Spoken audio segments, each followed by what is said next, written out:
प्यारे बच्चों, कैसे हैं आप लोग। आशा करते हैं कि आप लोग अच्छे होंगे, स्वस्थ होंगे, मस्त होंगे और आप लोगों की तैयारी बेहतर चल रही होगी।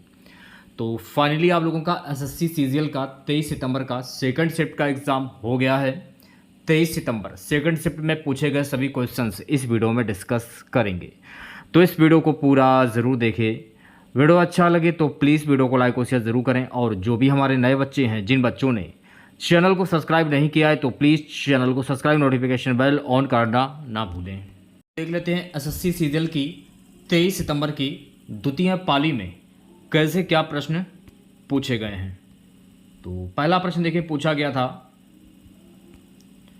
20वीं सदी का तानसेन किसे कहा जाता है।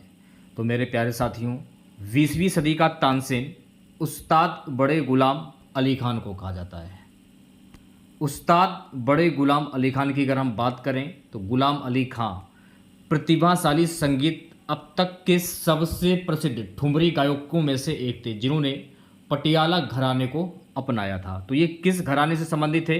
पटियाला घराने से।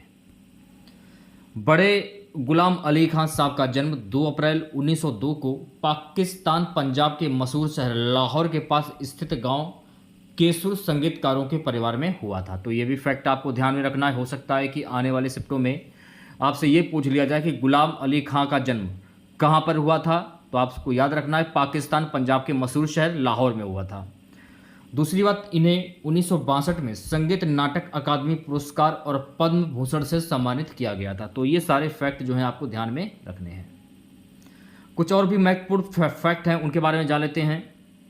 जैसे कि पंडित रविशंकर। तो पंडित रविशंकर की अगर हम बात करें तो पंडित रविशंकर एक प्रसिद्ध सितार वादक थे। तो इनका संबंध किस वाद्य यंत्र से है? पंडित रविशंकर का सितार वाद्य यंत्र से।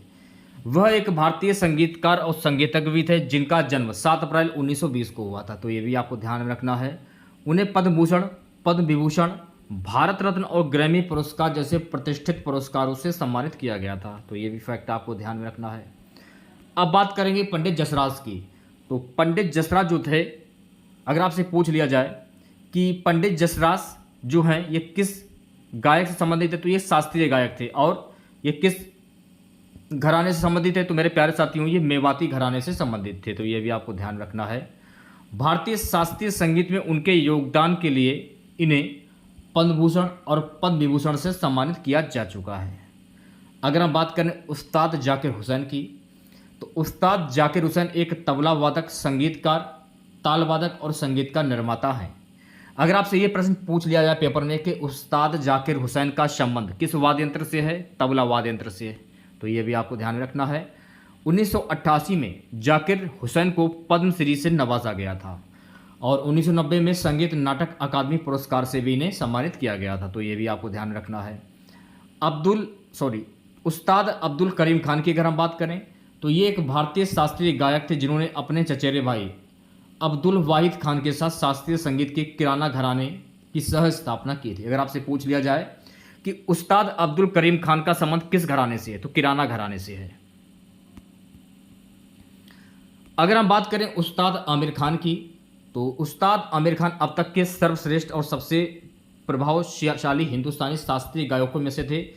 इन्होंने इंदौर घराने की स्थापना की। तो उस्ताद आमिर खान किस घराने से संबंधित हैं? तो ये इंदौर घराने से संबंधित है। तो ये भी फैक्ट आपको ध्यान रखना है। उस्ताद फयाज खान की अगर हम बात करें तो ये एक भारतीय शास्त्रीय गायक थे, जो हिंदुस्तानी शास्त्रीय संगीत से संबंधित थे। तो ये सारे फैक्ट आपको ध्यान रखने हैं। ठीक है, नेक्स्ट क्वेश्चन देखेगा। देखिए, अगर आपको इसकी पीडीएफ चाहिए तो आप हमारा व्हाट्सएप ग्रुप ज्वाइन कर लीजिए। मैं बार बार बोल रहा हूँ, लिंक आपको वीडियो के डिस्क्रिप्शन में मिल जाएगा, व्हाट्सएप ग्रुप का भी और टेलीग्राम ग्रुप का भी। तो दोनों ही ज्वाइन कर लीजिए। आपको पता होगा कि टेलीग्राम के जो सीईओ थे, अभी हाल ही में उनकी गिरफ्तारी हो गई है। तो हो सकता है कि आने वाले दिनों में प्ले स्टोर से टेलीग्राम को गायब कर दिया जाए। तो आप हमारा जो व्हाट्सएप ग्रुप है उसे जल्दी से ज्वाइन कर लीजिए आप लोग। अगला प्रश्न पूछा गया था कि Zn अब H2S4 से क्रिया करती है तो कौन सी गैस निकलती है? तो मेरे प्यारे साथियों, हाइड्रोजन गैस यानी कि H2 गैस निकलती है। जब जिंक के दोनों पर तनु सल्फ्यूरिक अम्ल डाला जाता है, ध्यानपूर्वक सुनना मेरी बात को, तो जिंक हाइड्रोजन से अधिक अभिक्रियाशील होने के कारण इसे अम्ल से विस्थापित कर देता है और जिंक सल्फेट तथा हाइड्रोजन गैस बनता है। यह आपको ध्यान रखना है। हाइड्रोजन एक दहनशील गैस है और पॉपिंग साउंड के साथ जलती है। यह तब देखा जा सकता है कि जब जली हुई माचिस की तीली को परख नली के कान में लगाया जाता है। ठीक है, अब कुछ महत्वपूर्ण फैक्ट हैं। जिंक के साथ सल्फ्यूरिक ऑक्साइड के अपक्रिया करने पर कौन सी गैस निर्मित होती है? अगर आपसे ये प्रश्न पूछ लिया जाए पेपर में तो कौन सी गैस निर्मित होती है? ऑक्सीजन गैस निर्मित होती है। ठीक है,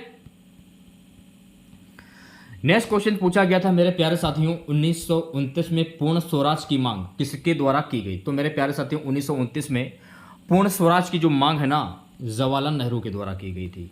पूर्ण स्वराज को कांग्रेस ने जवाहरलाल नेहरू की अध्यक्षता में वर्ष 1929 में स्वीकार किया था। 31 दिसंबर 1929 को जवाहरलाल नेहरू ने लाहौर में रावी नदी के किनारे आधुनिक पाकिस्तान में भारत का झंडा फहराया और पूर्ण स्वराज की मांग की। ठीक है, तो ये आपको ध्यान में रखना है। 26 जनवरी 1930 को कांग्रेस पार्टी ने यह घोषणा की 26 जनवरी को स्वतंत्रता दिवस के रूप में मनाया जाएगा। ठीक है, 26 जनवरी 1930 को कांग्रेस पार्टी के द्वारा घोषणा की गई थी कि 26 जनवरी को स्वतंत्रता दिवस के रूप में मनाया जाएगा। ठीक है, और भी कुछ महत्वपूर्ण फैक्ट है, उनके बारे में जान लीजिए आप लोग। जब कांग्रेस ने पूर्ण स्वराज का प्रस्ताव पारित किया था तो उस समय भारत का वायसराय कौन था? अगर आपसे ये पूछ लिया जाए तो उस समय भारत का वायसराय था लॉर्ड इरविन। तो ये भी आपको ध्यान में रखना है। पूर्ण स्वराज का प्रस्ताव कांग्रेस के लाहौर अधिवेशन में 1929 में पारित किया गया था। अगर आपसे ये प्रश्न पेपर में पूछ लिया जाए एसएससी सीजीएल के कि पूर्ण स्वराज का प्रस्ताव कांग्रेस का लाहौर अधिवेशन में कब पारित किया गया था, तो मेरे प्यारे साथियों 1929 में पारित किया गया था। ठीक है, 1921 में पहली बार पूर्ण स्वराज की मांग किसके द्वारा की गई थी? तो 1921 में पहली बार पूर्ण स्वराज की जो मांग है ये मौलाना हसरत मोहानी के द्वारा की गई थी। तो ये भी फैक्ट आपको ध्यान में रखना है। कांग्रेस ने 1929 के लाहौर अधिवेशन में पूर्ण स्वराज का प्रस्ताव पारित किया था। कब पारित किया था? 1929 में। ये तो मैं आपको बता चुका हूं क्योंकि पेपर में प्रश्न को थोड़ा घुमाकर भी पूछा जाता है, इसलिए मैंने इस प्रश्न को इसमें शामिल कर लिया है। नेक्स्ट क्वेश्चन पूछा गया था मेरे प्यारे साथियों, फ्रीडम लेबर पार्टी का संस्थापक कौन था? तो फ्रीडम लेबर पार्टी का संस्थापक था वी.आर. अंबेडकर। स्वतंत्र लेबर पार्टी ILP एक भारतीय राजनीतिक संगठन था जिसे डॉक्टर वी.आर. अंबेडकर के द्वारा स्थापित किया गया था। और इसकी स्थापना कब हुई थी? तो मेरे प्यारे साथियों इसकी स्थापना वर्ष 1936 में हुई थी। चलिए बढ़ते हैं नेक्स्ट क्वेश्चन की ओर। नेक्स्ट क्वेश्चन देखिएगा, भारत ने कितने T20 वर्ल्ड कप जीते हैं? भारत ने कुल 2 बार T20 वर्ल्ड कप जीते हैं। पहला T20 वर्ल्ड कप भारत ने वर्ष 2007 में जीता था और इसके कप्तान कौन थे? महेंद्र सिंह धोनी। तो महेंद्र सिंह धोनी के नेतृत्व में भारत ने अपना पहला T20 वर्ल्ड कप जीता था। और ये कहाँ पर आयोजित किया गया था ये भी जान लीजिए। तो 2007 का जो T20 वर्ल्ड कप जो है ना, ये दक्षिण अफ्रीका में आयोजित किया गया था। और दूसरा T20 वर्ल्ड कप ये भारत ने वर्ष 2024 में जीता है। और इसके जो कप्तान थे रोहित शर्मा, यानी रोहित शर्मा के नेतृत्व में 2024 का T20 वर्ल्ड कप जो है ये भारत ने जीता है। ठीक है, ये भी आपको ध्यान में रखना है। और इसमें भारत ने दक्षिण अफ्रीका को हराकर ये खिताब अपने नाम किया है। और 2007 में पाकिस्तान को हराकर भारत ने इस खिताब को अपने नाम किया था। तो ये सारे फैक्ट आपको ध्यान में रखने हैं। ठीक है, भारतीय क्रिकेट टीम ने 2 वनडे वर्ल्ड कप और 2 T20 वर्ल्ड कप अपने नाम कर लिए हैं। और इंडिया 4 वर्ल्ड कप जीतने वाली दुनिया की तीसरी क्रिकेट टीम बन गई है। दरअसल 1983 में कपिल देव की कप्तानी में वेस्ट इंडीज को हराकर भारतीय क्रिकेट टीम पहली बार चैंपियन बनी थी। कुछ महत्वपूर्ण फैक्ट हैं, उन्हें जान लीजिए आप लोग। भारत ने पहली बार ICC T20 विश्व कप क्रिकेट टीम की मेजबानी किस वर्ष की थी? तो वर्ष 2016 में की थी। कब की थी? 2016। पहला ICC पुरुष T20 क्रिकेट विश्व कप का खिताब किसके द्वारा जीता गया था? तो मेरे प्यारे साथियों भारत के द्वारा जीता गया था। भारत ने 4 बार ICC men's cricket world cup one day की मेजबानी की है, 4 बार। ये भी आपको ध्यान में रखना है। ठीक है, भारत ने 5 बार ICC 19 विश्व कप जीता है। भारत ने लगभग 5 बार ICC अंडर 19 विश्व कप जो है अपने नाम किया है। पहली 2 विश्व कप क्रिकेट टूर्नामेंट जीतने वाली टीम जो है वो है वेस्ट इंडीज। तो ये भी फैक्ट आपको ध्यान में रखना है। अच्छा, सबसे अधिक क्रिकेट विश्व कप जीतने वाली टीम कौन सी है? तो सबसे अधिक क्रिकेट विश्व कप जीतने वाली टीम है ऑस्ट्रेलिया। और यहाँ पर आपको एक बात और ध्यान रखना कि ऑस्ट्रेलिया देश ऐसा एक देश है जिसने अभी तक T20 क्रिकेट विश्व कप पुरुष में कभी भी विजेता नहीं रहा है। ठीक है, तो ये सारे फैक्ट आपको ध्यान रखने हैं। और भारत ने क्रिकेट में महिला विश्व कप कभी भी नहीं जीता, ये भी आपको ध्यान में रखना है। नेक्स्ट क्वेश्चन पूछा गया था कि कुचिपुड़ी से संबंधित कलाकार कौन है, तो शायद ऑप्शन में वेदांतम सत्यनारायण शर्मा होगा शायद। भारत सरकार ने वेदांतम सत्यनारायण शर्मा को उनके योगदान के लिए 1970 में चौथे सर्वोच्च नागरिक सम्मान पद्मश्री से सम्मानित किया गया था। ठीक है, पद्मश्री, भारत रत्न, पद्म विभूषण और पद्म भूषण के बाद भारत गणराज्य का चौथा सर्वोत्तम नागरिक पुरस्कार वेदांतम सत्यनारायण शर्मा को प्रदान किया गया। तो ये फैक्ट आपको ध्यान रखना है, कुछ महत्वपूर्ण फैक्ट है उन्हें भी जान लीजिए। तो महत्वपूर्ण फैक्ट की अगर मैं बात करूं तो जैसे कि भरतनाट्यम, तो भरतनाट्यम का संबंध किस राज्य से है, तमिलनाडु से होगा। और भरतनाट्यम से संबंधित कौन कौन है, रुक्मणी देवी, पद्मा सुब्रमण्यम, वैजंतीमाला, सीमा करमानी और पद्मिनी। ठीक है, दूसरे पे आ जाता है कथक। कथक जो है ये उत्तर प्रदेश का लोक नृत्य है, उससे संबंधित बिरजू महाराज, नाहिद सिद्दीकी, लक्ष्मू महाराज, गोपी कृष्ण, सरस्वती सेन और मंजरी चतुर्वेदी, ये कथक नृत्य से संबंधित है। ठीक है, मोहिनी अष्टम की बात करें तो मोहिनी अष्टम जो है ये केरल का लोक नृत्य है और ये कलामंडलम कल्याण कुट्टी अम्मा, शोभना, सुंदरा नायर, कलामंडलम राधिका, थंकामड़ी, कलामंडलम हेमावती, तो ये सभी लोग मोहिनी अष्टम से संबंधित हैं। कथकली कहाँ का लोक नृत्य, तो मेरे प्यारे साथियों कथकली जो है ना ये केरल का लोक नृत्य है और कलामंडलम कृष्णन नायर जो हैं ये कथकली लोक नृत्य से संबंधित हैं। कुचिपुड़ी अगर मैं बात करूं तो कुचिपुड़ी ये आंध्र प्रदेश का लोक नृत्य है। मल्लिका साराभाई और वी सत्यनारायण शर्मा, दीपा शशिधरन, ये कुचिपुड़ी लोक नृत्य से संबंधित, तो ये फैक्ट आपको ध्यान रखने हैं। ओडिसी की अगर मैं बात करूं तो ओडिसी जो है ये ओडिशा का प्रसिद्ध लोक नृत्य है और उससे संबंधित सुजाता महापात्र, माधवी मृदुल, केलूचरण महापात्र, सुरेंद्रनाथ जेना, शोभना सहजनान और मिंती मिश्रा, ये जो हैं ये ओडिसी नृत्य से संबंधित हैं। ठीक है, सत्रिया नृत्य की अगर मैं बात करूं, सत्रिया नृत्य जो है ये असम का लोक नृत्य है। गुरु जतिन स्वामी, गुरु घनकांत बोरा, भावनंदा बारबयान, स्वर्गीय मोनीराम दत्ता, स्वर्गीय डॉक्टर महेश्वर नियोग, डॉक्टर भूपेन हजारिका और शारोदी शैकैया, श्री इंदिरा पीवी बोरा और अन्वेषा महंत जो हैं ये सत्रिया नृत्य से संबंधित हैं।